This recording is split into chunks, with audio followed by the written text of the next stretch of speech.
Israeli attacks have killed at least 19 people in Gaza since dawn on Saturday, 17 of them in strikes on tents sheltering families in Khan Yunis in the south of the Strip. We're going to go to Hani Mahmoud in Gaza City. Hani, you and our teams there have been in Gaza City watching this unfold. There are other parts of Gaza where a famine could officially be called soon.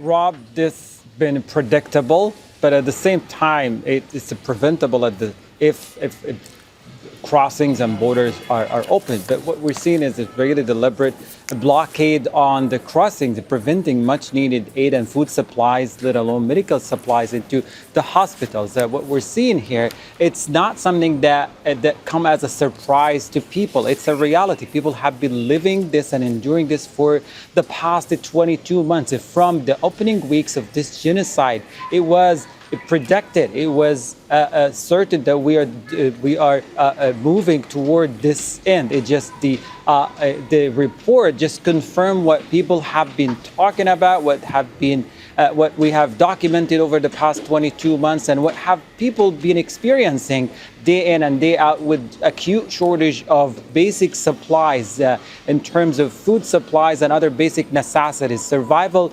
necessities that otherwise are protected under international law and should have been secured. The delivery of these survival items and much needed supplies secured, delivery secured for people in a war zone, let alone in a genocide, let alone also hospital. They are lacking basic supplies. If we're talking about as basic as bandages, gauze, as well as the painkillers, they're not available in an amount that is sufficient to respond properly to the mass casualties that keep pouring into the hospital. So for a lot of people here, that was not a surprise at all. It's not even a breaking news for the majority of them, because they have lived it, they experienced it. They are still indeed experiencing this unfolding famine across the Strip. While there is a media buzz about a couple hundred trucks in the past 2 or 3 weeks been allowed into the Gaza Strip, the vast majority of these trucks were commercial trucks. They're not carrying basic supplies that could be used to make up for the lack of food over the past 22 months. They're carrying supplies that are rather complementary and lacking major sufficient items that are needed to make up for the lack of food.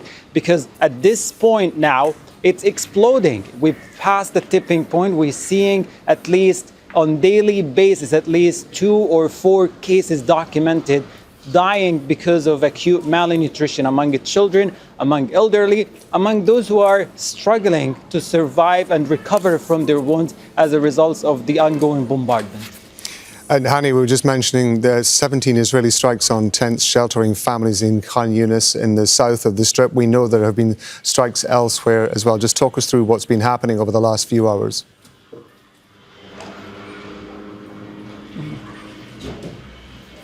Well, the attacks did not stop. Even when we have a report confirming an explosive famine everywhere, the attacks continue to happen, continue to target people, causing further civilian casualties, enforced displacement as more people are leaving areas that have been subjected to relentless attacks, as well as the sheer level of destruction that is now destroying absolutely all means of life. People are left without anything to support their existence, to support them survive these conditions, including Al Mawasi evacuation zone, an area that has become notorious now for how many times it has been attacked. And Mawasi zone, just to remind our viewers, people were told literally they need to evacuate to this area in order to avoid being bombed in their neighborhoods and in the cities, only to get bombed, maimed, and killed inside this area. And what does that have on people? It has this psychological collapse. There is a constant fear that there is no safety at all, and it just erodes any sense of safety left for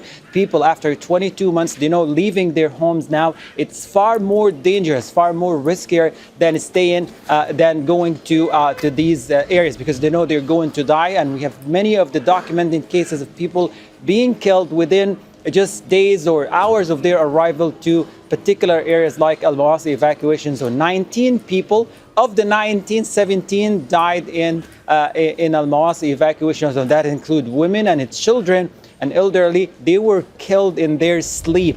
The attack happened as early as 4 a.m. in the morning. People were still sleeping inside their tents when the attack happens, let alone the damage that is caused to surrounding areas, pushing people into further internal enforced displacement. Meanwhile, the attack continued to happen in Zaytun. More homes, more clusters of residential buildings are destroyed, as well as unfolding in the northern part of the Strip. People are attacked and killed on their way to get food or to get water from the water tanks in the area. Hani, thank you very much indeed. Hani Mahmoud there in Gaza City. Don't miss out, get the full picture. Subscribe to Al Jazeera for reliable news and expert insights. Like, share, stay ahead.